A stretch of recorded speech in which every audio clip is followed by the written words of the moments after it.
नमस्कार। हाँ, मेरा जो टॉपिक है वो है द नेचर ऑफ एजुकेशन, शिक्षा की प्रकृति। इससे पहले हमने पढ़ा कि शिक्षा क्या है, ट्रू मीनिंग ऑफ एजुकेशन क्या है। अब शिक्षा के अर्थ को समझने के बाद हम ये बताएंगे कि शिक्षा की प्रकृति क्या है, शिक्षा का नेचर क्या है। तो पहला है कि education is a life long process. शिक्षा एक जीवन पर्यंत चलने वाली प्रक्रिया है। कि जीवन पर्यंत चलने वाली प्रक्रिया का मतलब है कि जब हम जन्म लेते हैं और जन्म से हम स्कूल में नहीं जाते, हमारा जो घर है वो हमारी पहली पाठशाला होता है, और जो हमारी माँ है वो हमारी प्रथम शिक्षिका होती है। तो माँ के द्वारा ही, उसके फीड से ही हम लर्निंग शुरू कर देते हैं, हम सीखना शुरू कर देते हैं। तो सीखना क्या है, जब हम जन्म लेते हैं और जब हमारी मृत्यु होती है, इन दोनों के बीच का जो गैप है उसको बढ़ता है लर्निंग, उसको हम बोलते हैं सीखना। तो शिक्षा क्या है, शिक्षा लाइफ लॉन्ग चलने वाली एक प्रक्रिया है कि जिसमें हम कुछ ना कुछ सीखते हैं। दूसरा है education is the unfolding of इनेट process. शिक्षा निहित प्रक्रियाओं का प्रकटीकरण है, अर्थात व्यक्ति के अंदर जो भी गुण व्याप्त है, जो कुछ भी उसके अंदर अच्छाई है, उन सबको बाहर लाना ही शिक्षा है। क्योंकि ऐसा नहीं कहा जाता, पहले हम ये देखते थे कि हम कहते थे कि एक बच्चा कोरी स्लेट है, लेकिन ऐसा नहीं है कि बच्चा कोरी स्लेट नहीं है।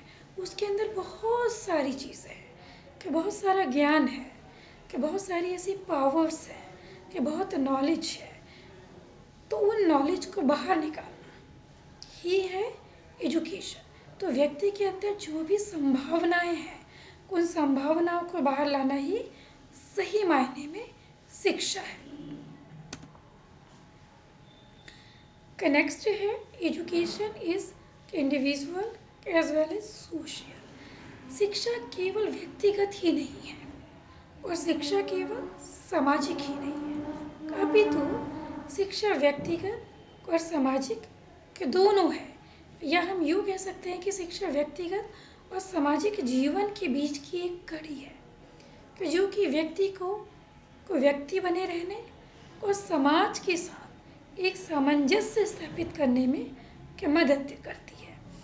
कि बच्चा जब घर से बाहर निकलता है तो उसका परिवार, उसका समाज, उस समाज में उसको कैसे एडजस्ट होना है, ये शिक्षा सिखाती है। तो शिक्षा बच्चे का परिवार में, विद्यालय में और समाज में एक सामंजस्य स्थापित करती है। नेक्स्ट है education is a dynamic process. Dynamic means हमेशा चलते रहने वाली प्रक्रिया।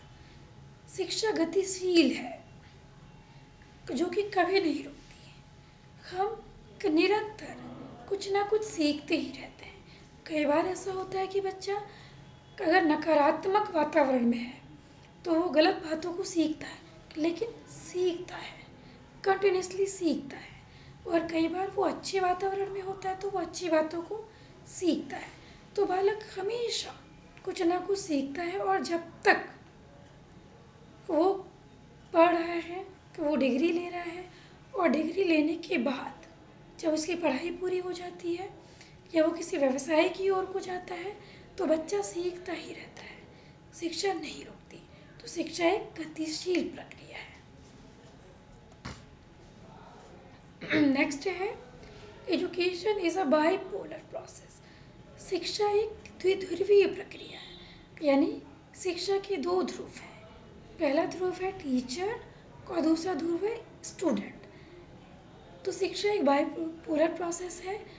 विद्यार्थी शिक्षक के द्वारा कुछ ना कुछ सीखता है, शिक्षक विद्यार्थी को सिखाता है। उसके जो भी डाउट्स होते हैं उन डाउट्स के बारे में विद्यार्थी शिक्षक से पूछता है, उसके डाउट्स को क्लियर किया जाता है। और शिक्षक और विद्यार्थी के बीच का जो एक रिलेशन होता है, वो रिलेशन उस प्रक्रिया के रूप में चलता ही रहता है, कि शिक्षक सिखाता है और विद्यार्थी सीखता है। और ऐसा नहीं है कि केवल इस कंडीशन में शिक्षक ही लेक्चर देता रहेगा। कई बार ऐसा होता है कि कई एक्टिविटीज़ के द्वारा भी बच्चे को सिखाया जाता है। तो शिक्षा सीखने और सिखाने वाले के बीच की एक प्रक्रिया है। इसीलिए शिक्षा को बाइपोलर प्रोसेस भी कहते हैं। तीसरा है education is a tripolar process. Tripolar means कि टीचर है, स्टूडेंट है एंड करिकुलम है। तो जो स्टूडेंट और टीचर का जो भी कम्युनिकेशन हो रहा है, इनके बीच जो भी बातें हो रही हैं, वो एक करिकुलम के द्वारा हो रही है कि उसको क्या सिखाना है, उस करिकुलम को कैसे बच्चे को सिखाया जाए, उस सिलेबस को कैसे बच्चे को सिखाया जाए। तो एजुकेशन क्या है, एक ट्राइपोलर प्रोसेस है, यानी त्रिध्रुवीय प्रक्रिया है। तो आगे बाइपोलर प्रोसेस के बाद ट्राइपोलर प्रोसेस का कंसेप्ट आगे आया। तो एजुकेशन क्या है, एक त्रिध्रुवीय प्रक्रिया है। तो इस प्रकार से हम कह सकते हैं कि शिक्षा क्या है, शिक्षा अनवरत चलने वाली प्रक्रिया है जिस पे बच्चा जन्म से लेकर मृत्यु तक सीखता है। और सीखने के लिए, इस प्रक्रिया को अच्छा बनाने के लिए उसको अच्छे वातावरण की आवश्यकता है। तो एक शिक्षक होने के नाते, एक अभिभावक होने के नाते हमारा ये कर्तव्य है कि हम समय समय पर बच्चों को मोटिवेट करें, उनको अच्छे से सिखाएं ताकि वो सीख सकें। Thank you very much.